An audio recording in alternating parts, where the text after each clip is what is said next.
Hello guys and welcome back to my channel. So for today's video I'm going to be doing my February reads. I'm just going to be talking about the books I read in February, what I thought of them, if I'd recommend them, all that sort of stuff. So overall I read 9 books. Yeah, 9 books in February and 1 short story.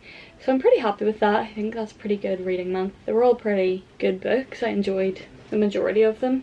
I enjoyed all of them in some ways. So I'm just going to talk through all the books I read. Here are some of them. Some of them are also on my Kindle, so I'll just tell you what they were. My Kindle's out of charge, so I can't show you the actual title of them. I have a load of notes written down here in my book from what I thought of the books, because I just like to write down my thoughts before I come on the camera, so then I'm not kind of just rambling. So I've written down my thoughts on all the different books that I read, and I'm going to probably read out a bit from here but then also just explain to you about the books. So if I'm looking down at any point, that is why. So yeah, I suppose we'll just get started. So the first book I read in February was Big Magic by Liz Gilbert. Liz Gilbert wrote Eat, Pray, Love. That is probably what she is most well known for. She also wrote City of Girls, and then obviously Big Magic. I think she wrote a few others, but I'm not 100% sure what they were. They're the 3 that I can think of off the top of my head. So Big Magic is basically a handbook slash self-help guide for people who want to live a creative life. So I really enjoyed this book. I gave it a 3.5 stars on Goodreads. I think I gave it either 3 or 4, but my actual rating is 3.5 because obviously Goodreads doesn't let you do a half star.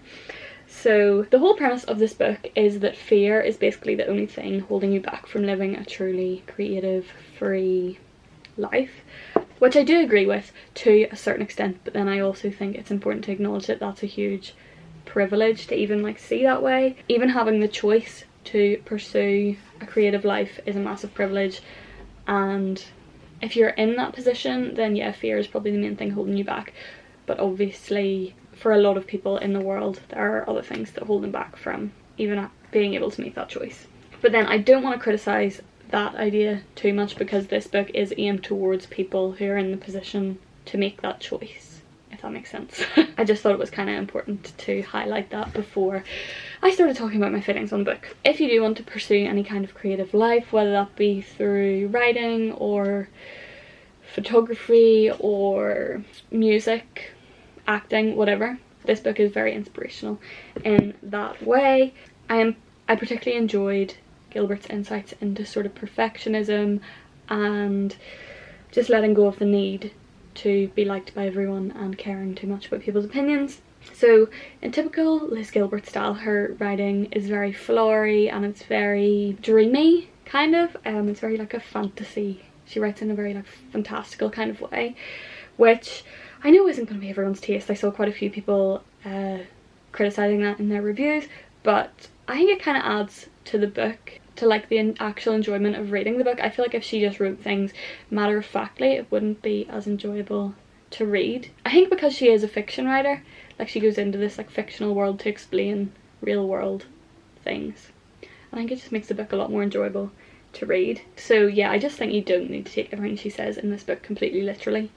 If you've read it, you'll know what I mean, but I think the messages she conveys with her like metaphors and the way she speaks about things are very true to life. Creativity as a thing isn't tangible, like you can't see it, you can't touch it, but we all know that it exists. So she kind of just puts it into this context where it is tangible and it's a thing that you can speak to and you can touch and that like you can really see exists, to just explain her points. So yeah, I think that's why she talks about it in this sort of fictional, dreamy way. It is quite a short book. I think I read it in maybe one day or an evening or something. So you could read it in a couple of hours and just finish it there and there, but I think for me I'm probably going to go back when I need some inspiration or motivation and read a few chapters, or read one chapter at a time. Like, I'll show you the length of the chapters. So here we have Permission. The section on permission is from page 81 to page 136, 70 something pages, but then within each section she has like way shorter chapters. Okay, this is a bad example. So that one was like 6 pages long, like 4 pages long. So if you need inspiration in a certain area, or you're kind of like doubting your direction with creativity. You can just go back and read a section or a chapter or whatever, and I think that's something I'm probably going to do. I said this on my Instagram story about Elizabeth Day's philosophy. I feel like these would make really great coffee table books. I have a weird relationship with coffee table books because I think a lot of people buy coffee table books for the aesthetic, and that's just not me. I think that's kind of pointless for me. Like, I know some people like that, but it's just not for me. But I think something like this that you can reference all the time, that you will pick up all the time, that you want to, when you need some inspiration or you need motivation or whatever, would be very good as a coffee table book. So I think that would be handy for that. And I think I'm going to go back and kind of highlight a few bits that I found particularly inspirational and maybe make some notes on it as well. Okay, so the next book I read in February was Queenie by Candice Carty-Williams, and I give this 4.5 stars out of 5. I was very close to giving it 5, but I'm trying to be more discerning, is that the word? More like harsh in my criticism, instead of just like, I would give every book 5 stars. I would literally just like 5 star 5, because I don't know, I just feel like anything written down is wonderful, so I'm really trying hard to be a little bit more like harsh in my criticism and look for things that could have been done better. So yeah, it straddles on the 4.5 5 stars, and I read this on my Kindle, which is why I'm not showing you the actual book. So Queenie is the story of a 25-year-old Jamaican British woman living in London as she tries to juggle her home life, where she lives with her traditional Jamaican grandparents, and her work and social life in which she is surrounded by young white British people. So Queenie is like a coming of age story that deals with so many different issues. Like, there are so many different issues crammed into this book, from race and racism to being a young woman in London, dealing with post-trauma, to misogyny, clashing generations and cultures, and trying to live in a world where all these different things are coming at you from loads of different directions. So this is one book I really want to go back and reread, because I feel like you would pick so much more out of it from a second reading, because there is so much packed in there. I think I'd find going back and rereading over the story, like, instead of following the narrative so much, reading between the lines a lot more, I think you'd pick out a lot more of the kind of like messages between the lines of the book. In the story, we see Queenie lose herself as she tries to forge 2 different identities and sort of straddle these 2 different lives, and she's here trying to live up to everyone's expectations around her, and she loses her own sense of being an identity and dreams and wishes and who she actually is. Very much shows the danger of gaining all your own self-worth from external forces and from pleasing other people. So I found this to be a really eye-opening book about what it means to be living as a black girl in London. Obviously that is not my lived experience in any way. Like, the only way I can relate to Queenie is being a woman in my 20s. I learned a lot from this book about what it can be like for a young black woman living in London. So we see her deal with social taboos surrounding mental health and the importance of being honest about who you are, flaws and all. A lot of the social taboos come from her background as a Jamaican woman and the different culture that her grandparents have lived with, and how she kind of like tries to fit herself around that and not let them down, while also trying to live a modern life in the UK. My only criticism of this book is that it takes a while to get into. I found for the first part of the story, Queenie was a really unlikable character, and I was kind of like, I don't see where this book is going at all. Like, I was like, it took me a while to get into it, but I feel like once you're maybe 50, 100 pages in, I can't really remember, it really picks up and you really start rooting for Queenie and you want to see her succeed. Basically, you want to see her story come to a, I don't want to say a satisfying conclusion, because that's not about her story, but like the book, you want to see her story wrapped up in the book as a satisfying conclusion, that you feel comfortable that she is going on and moving forward in her life, if that makes sense.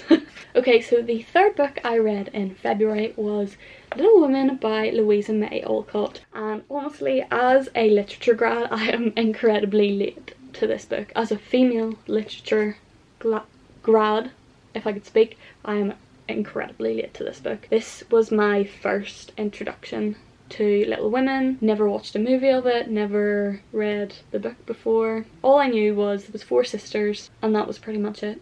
I knew it was about 4 sisters and their story. After I finished reading, so the book that I read, this is only Little Women, this isn't Good Wives as well, so I feel like you need to read both of them. I watched the Little Women movie last night and it's both of the stories, and I feel like I would have been a lot more satisfied after reading had I read Good Wives as well. I know this is a lot of people's favourite classic book. I know this is a lot of people's favourite book of all time, and after reading this particular one I wasn't 100% sure, but watching the film adaptation, Greta Gerwig's film adaptation, that's when I watched last night, it really made me view the book in a whole new way, and I'm a lot more appreciative of it now. I want to go back and read it again as well. I'm gonna have to go back and read all of these books. Yeah, I think it's just such a powerful piece of feminist literature for the time when it was written. I think it was written in okay, so it was published in 1868. I was a few years off, only about half a century off. So yeah, I think this is such a wonderful piece of feminist literature from that time, using the stories of the 4 March sisters who all have their own dreams and hopes and are all so individual. I think that's what's most powerful about this story, that the 4 sisters are so individual and they all forge their own identities while also being a family. The only thing is, I know this is like a book aimed towards children, and I feel like it may be a little bit inaccessible for children. I personally don't think I could have read it as a child. Maybe as a teenager, but definitely I don't think I could have read it as a child. Maybe I'm underestimating my abilities, but I don't think I could have understood the story as a child. But yeah, it's such a pastoral, beautiful story, and I think it's such a nice read for like the situation we're in at the minute. I think we all need distraction from the world around us, and yeah, I think it's a perfect story for that. Because of her personal character growth, my favourite sister was actually Amy.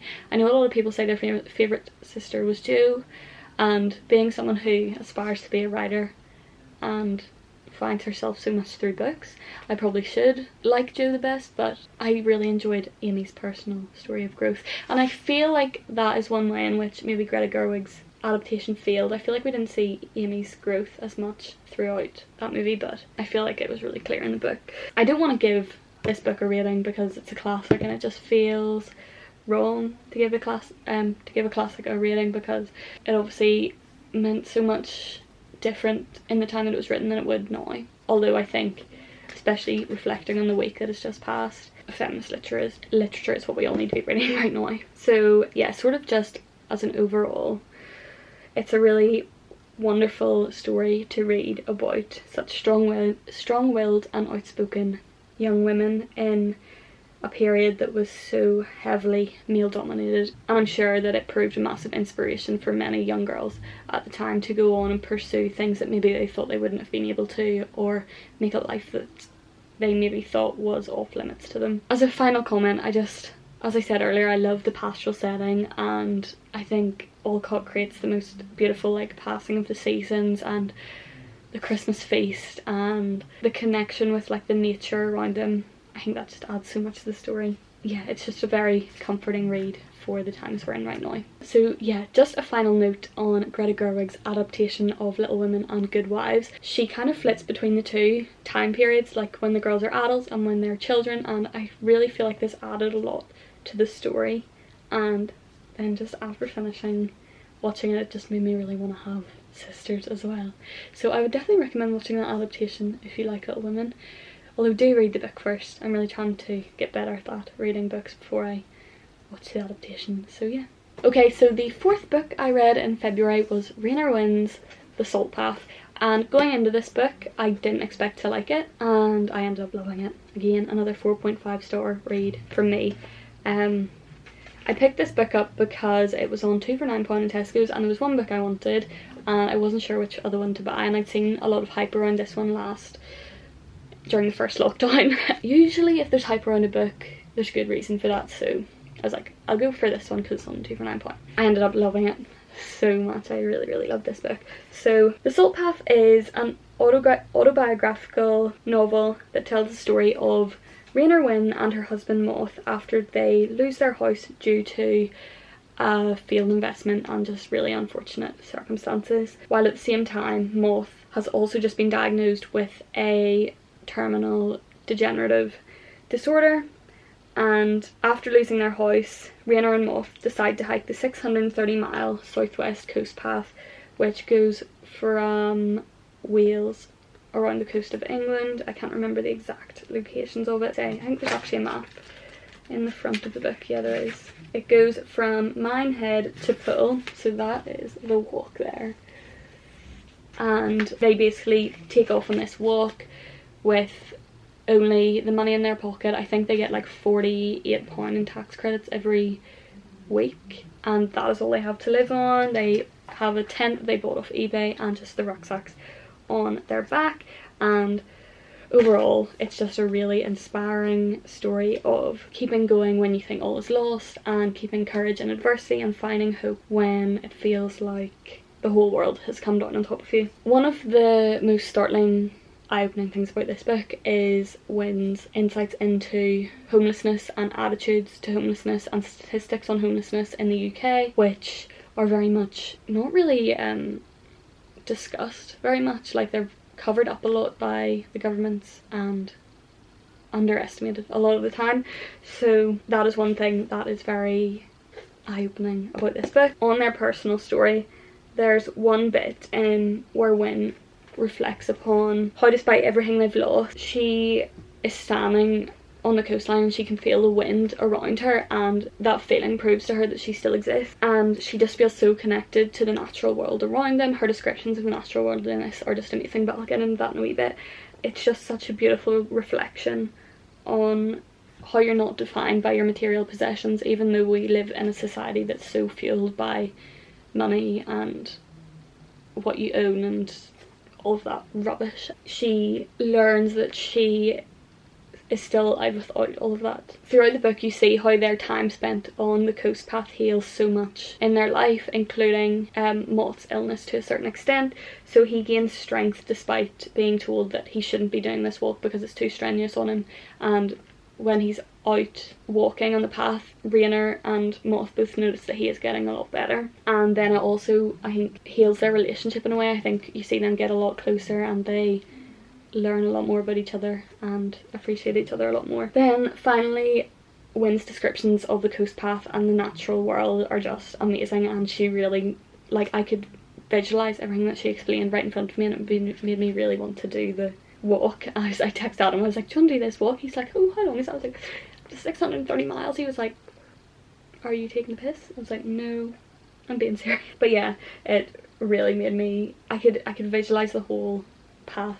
I think it would make a really beautiful movie, actually. I think that would be, I would definitely watch that. My only one criticism of this book, which is why I brought it down to 4.5 instead of 5 stars, is I wish we had seen more of Moth. I feel like we spend a lot of the time in Raynor's head, and Moth feels very disconnected. Like he's there, but there's like this wall between them a lot of the time.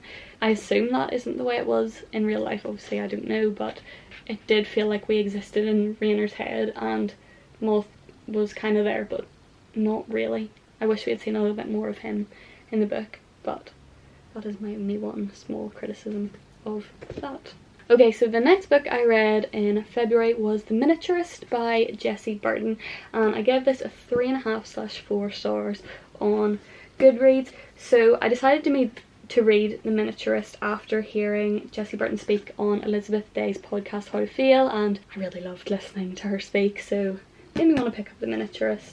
And I really want to watch the series now actually as well. This book is a historical fiction set in the 17th century merchant city of Amsterdam, when Amsterdam was kind of like the centre of European trade and commerce, and because of their canals everything was sort of coming in and going out of there, similar to what Venice was as well. So the story follows 18-year-old Petronella Ortman as she moves from the countryside to Amsterdam to live with her much older husband Johannes Brandt. I think he is 39 in the book, and so she goes and lives with him and his sister Maren, and then their 2 housekeepers as well. So the main narrative pretty much follows the tale of the mysterious miniaturist, as the title would suggest, and Johannes buys Nella a replica of their home. So this is like his wedding present to her. He buys her like this doll's house replica of their house, and she writes to the miniaturist to create miniature furniture of the house. But then the miniaturist then creates replicas of furniture in her house and people in her house that she hasn't even asked for, and she's like, whoa, how does this person know this? So personally, I found the discovery of the miniaturist at the end extremely disappointing. I think it is what brought the rating of this book down for me. It just felt it really detracted from what up until that point was a really intriguing storyline, and it just was like, oh, that's it?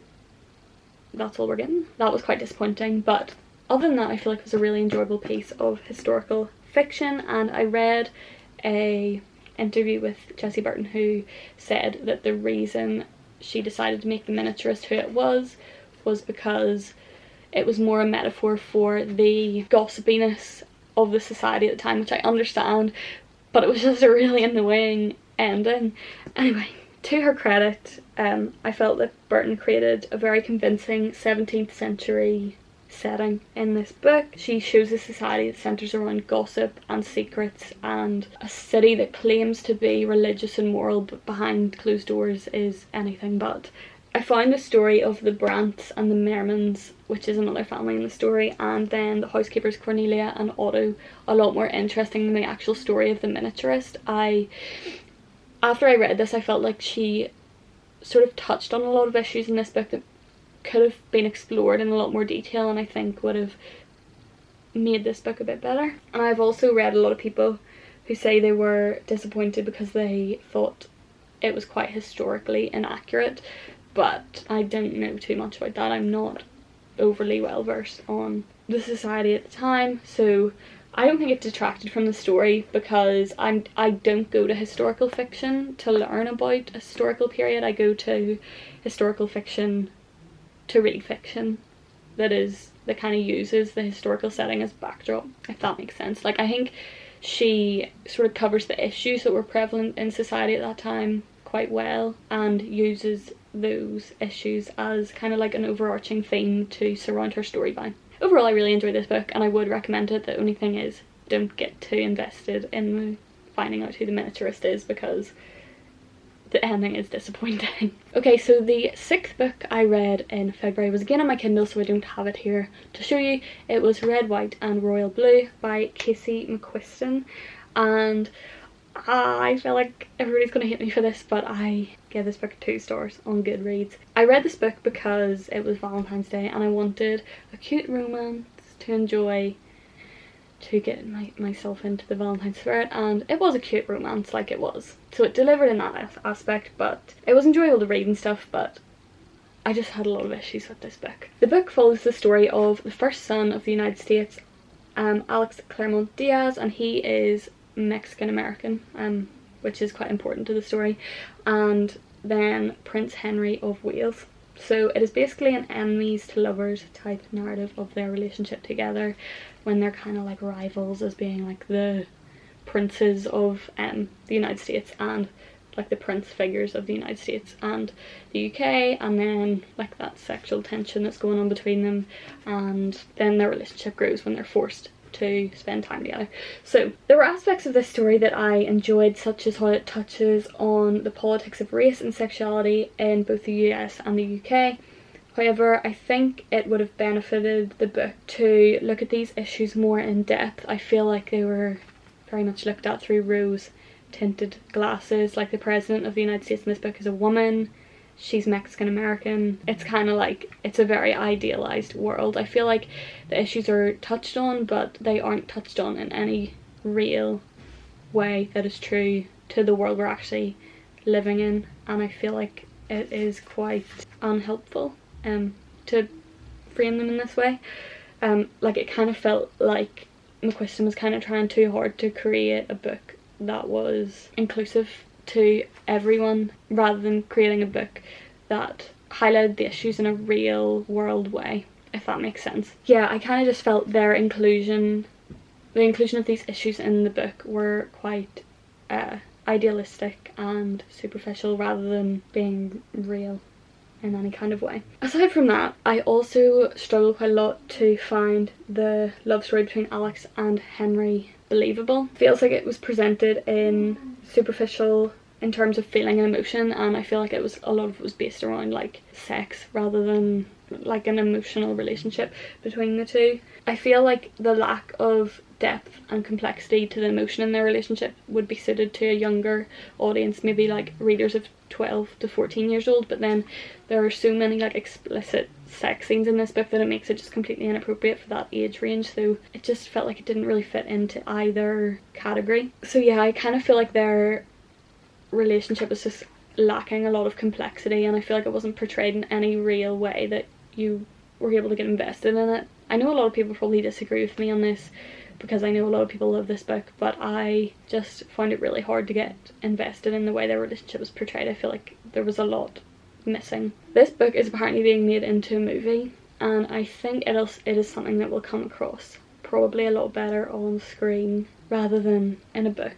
So yeah, I hate being really harsh on a book, but that's just my thoughts and feelings on it. And I think obviously the hype around it didn't really help. I think sometimes when there's a lot of hype around a book and it doesn't live up to your expectations, it can be even more disappointing in that way.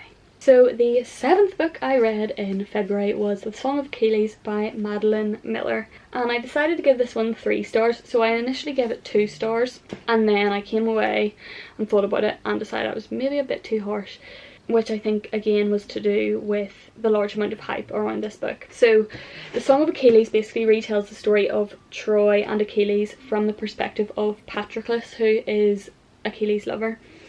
And I think Miller should be completely commended for the story that she's created, and a really good retelling of the story of Troy and the Iliad. It's supposed to be completely accurate to the Iliad, so obviously that's an amazing piece of work in that way, and it's a lot more accessible in the Iliad. Like, I've never read the Iliad, but I feel like this is a really good way to work your way into Greek classics if that is something you're interested in. However, I feel like the main purpose of The Song of Achilles was supposed to be the love story between Patroclus and Achilles, and I just found it didn't live up to my expectations in that way. I don't know whether maybe Miller tried too much to keep it true to the original Iliad, that she kind of forfeited telling the story of the romance between Achilles and Patroclus instead of maybe skewing away from an accurate retelling. There's pros and cons to both. So I think like a lot of people were saying like they cried at the end of this book, and I just didn't find myself invested in the love story all that much. Again, similarly to Red, White and Royal Blue, it all felt very superficial and on the surface, and I didn't find a massive amount of real complex love and relationship between Patroclus and Achilles portrayed in this book. I think a lot of the reason why I maybe wasn't fully invested in the love story is because I really struggled to like the character of Achilles. His whole ego and focus on his pride really irked me. Like, I just found him an incredibly annoying character. So I think that's a large part of the reason why I wasn't that invested in the love story. I feel like he just completely took advantage of Patroclus and Patroclus's devotion to him. Like, reading through it, I would have loved to have seen more from Achilles and Patroclus as young boys when they were training in the forest with Chiron, I'm not 100% sure how to say that.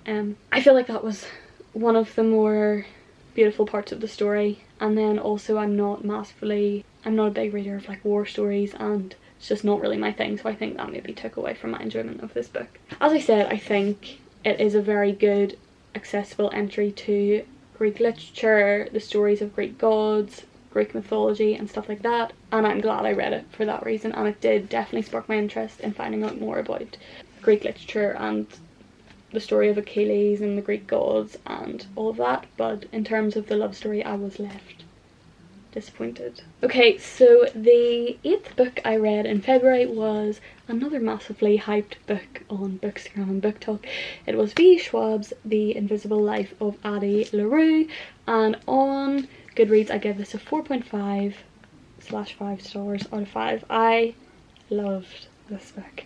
I felt it had everything from fantasy to romance to like a dark like undertone to feminist issues to historical fiction. I just really loved this book a lot. There was so much packed in that you just wanted to race through it and you felt really invested in the story. So this book tells the story of Adeline Leroux, who is born in a small town in, I think it's Villon-sur-Sarthe in France in 1714, so in the 18th century. So she's a free spirit and she feels trapped by the small town life that she lives in. She's destined to marry a man that she doesn't love and live this small town life, and she doesn't want that. So she then ends up making a deal with the devil, or like this night god, to free her from this small town life and like the social expectations that she has had to live up to in her small town of being a woman. She makes this deal, however she doesn't realise that she is then condemned to immortality where no one will remember her. She lives 300 years of her life before meeting Henry in 2014 New York. So this book flits between 2014 New York, as in, which is meant to be like the present day, and then historic parts of Addie's life in the 300 years that she's lived. So I don't want to include any spoilers here, so I'm not going to say too much more on the actual plot of the book. So I found all the characters in this book very, very complex. I felt like the characters in Addie LaRue were a lot more complex and they had a lot more going on. They were a lot more believable as real characters. Schwab highlights a lot of like common insecurities, such as not feeling good enough and not having enough time to live a life that you love, and having to live up to social expectations of what the world around you, and then mental health as well plays a big factor in this book. I was really worried that coming to the end of this book that I would be incredibly disappointed by the ending, because I just didn't want it to be a really unsatisfying ending. You know when you're reading a good book and sometimes the ending just ruins the whole book for you? This didn't do that. I really thought the ending of this book was perfect. I know it might be a bit of a controversial one for a lot of people. Some people may hate it, but personally I loved it. I thought it was a perfect ending. I really loved Schwab's creation of scenes in this book. It was another one I felt like I could visualise very well. Like I could see everything that was going on right in front of me, and I just think she's such a beautiful writer. Like the way her words really, really stick in your mind and they really like make their way into your brain and make you think.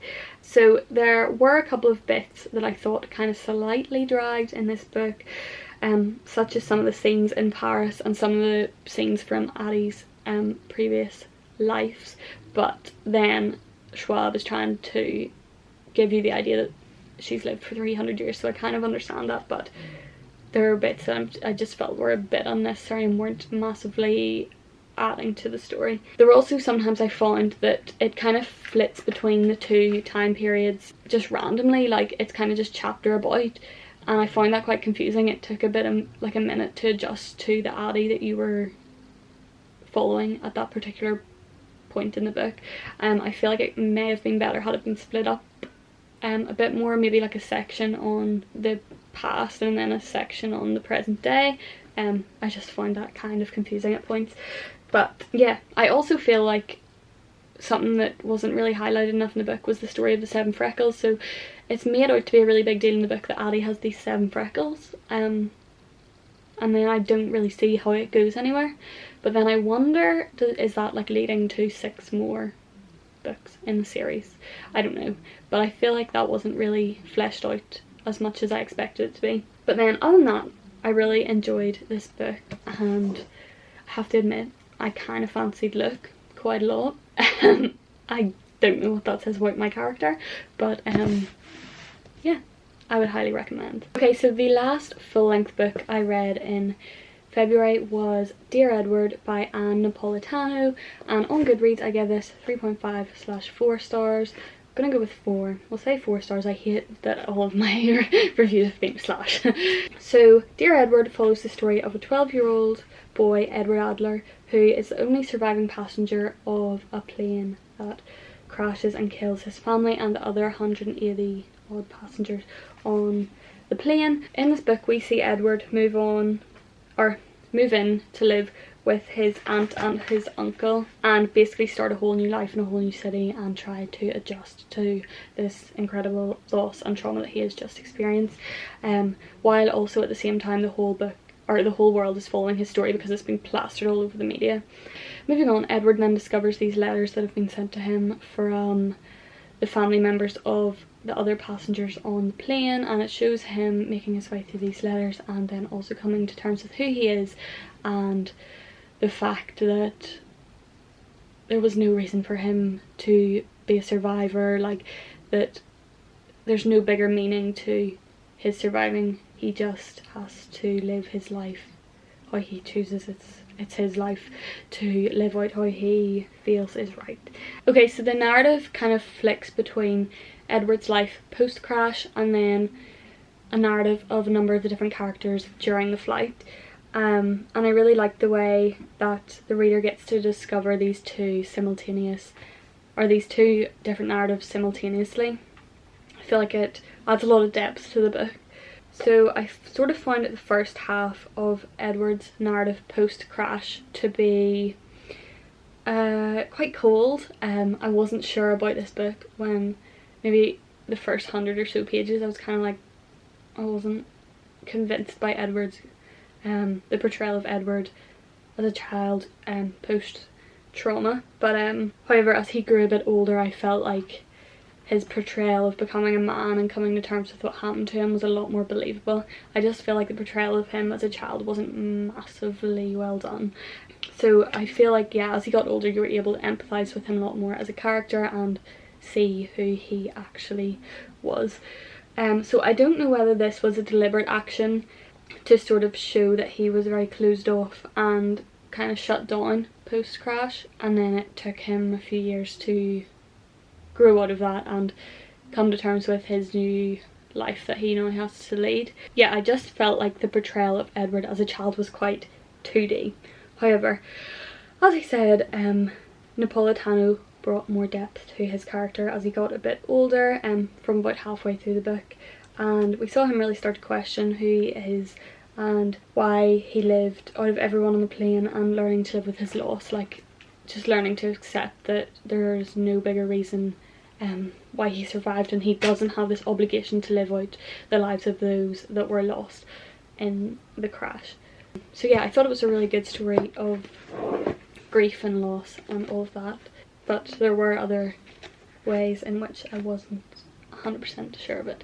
But it is a very sad, heartbreaking book, and I think it is based on true events. I think it was inspired by a story that the author heard of a boy who something similar happened to, but I don't think it is based on that actual boy. So the final book I read in February was actually a short story. It was Sally Rooney's Mr. Salary, and it's a short story which is basically felt like the foundations of her debut novel Conversations with Friends. So if you've read Conversations with Friends, it just felt like a precursor to that. Yeah, Rooney has this way of writing characters who I just find incredibly frustrating, and I often have to take time away from her books to kind of appreciate what she's done because her characters just anger me so much. I feel like she writes characters with like heightened insecurities who make all these silly mistakes throughout as they try and like gain validation from outward sources, but you just want to reach into the book and like give them a massive shake, and this was definitely true with Mr. Salary. So Mr. Salary follows the story of Suki, who moved in with her older male family friend Nathan after her mother died and her dad had problems with like prescription drugs, and it kind of explores the relationship and the power dynamics and the sexual tension laced between Nathan and Suki and their life, like living together even though they know that their relationship would be completely inappropriate. Yeah, I just feel like Sally Rooney's characters very often live in so much denial of who they actually are that they just keep doing really stupid things, and it's so frustrating. So yeah, I think I gave this book 3.5 stars on Goodreads. I'm not the biggest fan of Sally Rooney. Like, I can appreciate what she does, but as I said, her books just frustrate me so much sometimes. I can't decide my feelings on them completely. Yeah, if you enjoyed Conversations with Friends, you'll probably enjoy Mr. Salary as well. So yeah, that is all the books that I read in February. I hope you guys enjoyed this video. If you did, make sure to head down below and give the video a massive thumbs up. Subscribe because I upload videos every Sunday. I'll also be doing a monthly roundup of the books I read every month, so if you want to see that, then also subscribe because I've got lots of them coming. So yeah, I love you guys so much and I will see you soon for a brand new video. Bye!